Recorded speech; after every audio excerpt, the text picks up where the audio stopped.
Welcome to the Veteran Entrepreneur Network. I'm your host, Cameron Burrell, Army engineer veteran, entrepreneur, and fleet operations business owner.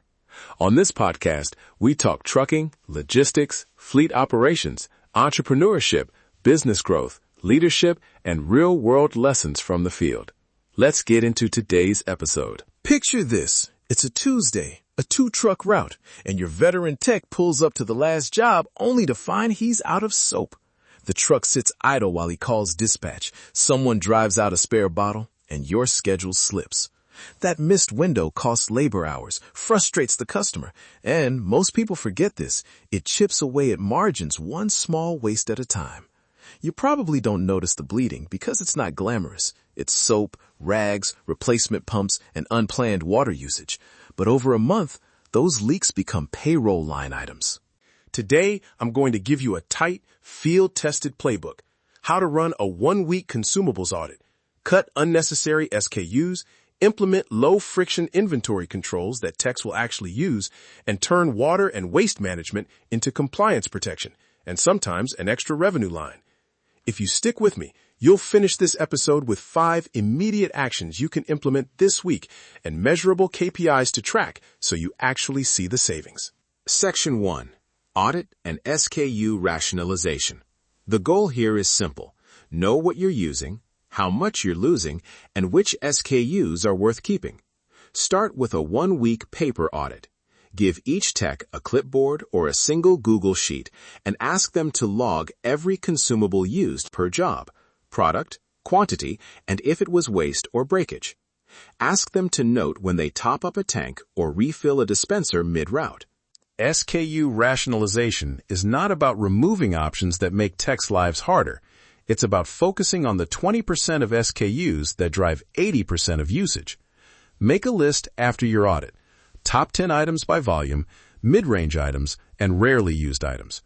For the rarely used ones, ask whether they're truly mission-critical, or if you can drop them, consolidate sizes, or move them to a central stock that requires a small pull request.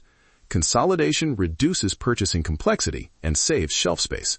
A concrete example, replace 5 different detergent SKUs with 2 multi-purpose concentrates and a spot treatment formula. Train techs on dilution ratios and provide pre-measured dosing caps. That small change often cuts liquid SKU spend by 10-20% and lowers spill incidents. Section 2. Simple inventory systems that actually work in the field. Keep it low friction. Start with bin labeling and par levels. Each truck gets 3 core bins: daily consumables, spare parts, and emergency supplies. Label every bin with item name, SKU, par level, and a 1-line usage note.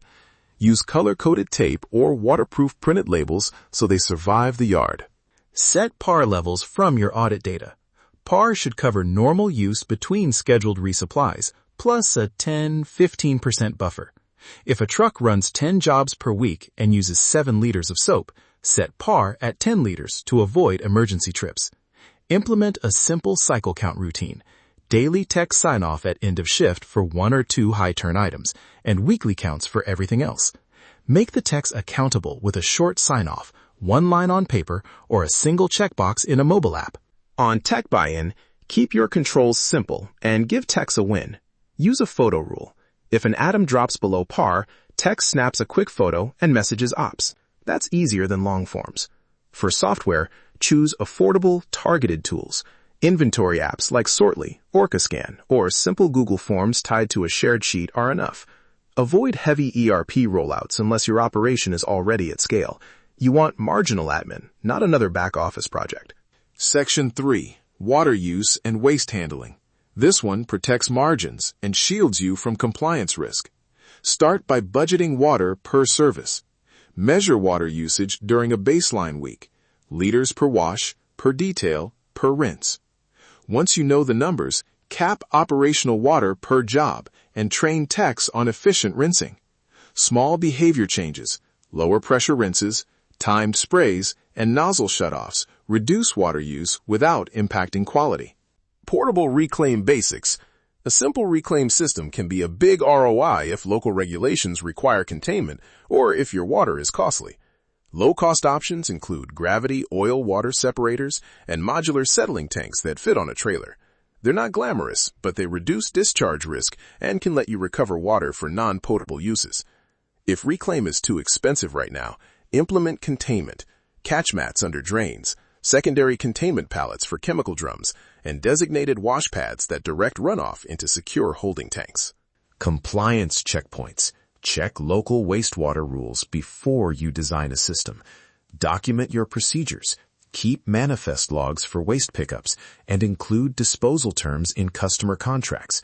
Don't make promises you can't keep, but do make safety and compliance a selling point. That leads to the next item, packaging consumables and waste into pricing. Packaging and pricing. You have two clean choices, pass-through or bundled. Pass-through means you charge the customer the exact cost plus a handling fee for consumables or waste disposal. Bundled means you include a consumables waste line in the service price. My recommendation for most small fleets, start with conservative bundled pricing for regular routes and use pass-through for special jobs with heavy waste. Target a 10 to 25% margin on consumables as a starting point, then refine after 30 to 90 days of data. Explicit contract language matters. Define what's included, disposal obligations, and surcharge triggers for excessive waste or special handling. Recap and action checklist. 5 things to do this week. Number 1, run a 1-week paper audit and collect per job use for top items. Number 2, set par levels and create a single bin labeled system for each truck. Number 3, cut at least 1 SKU, consolidate detergents or bottle sizes. Number 4, add a conservative consumables charge or modest bundle and test it on new quotes. Number 5, do a quick compliance check. Verify local water discharge rules and document your disposal steps in writing. If you do these 5, you'll start seeing results within weeks. Here's the challenge. Pick one of those 5 items and implement it this week. Take a photo of your new bin labels or post a short note with your baseline audit numbers and share it on social. Tag the show. I want to see real yard results and will highlight great examples. Real world business, real strategies, real results. Thanks for listening. Thanks for listening to the Veteran Entrepreneur Network. If today's episode brought you value, make sure to subscribe, leave a review, and share the podcast with another entrepreneur, owner-operator, or business professional. Keep building, keep learning, and keep moving forward. We'll see you on the next episode.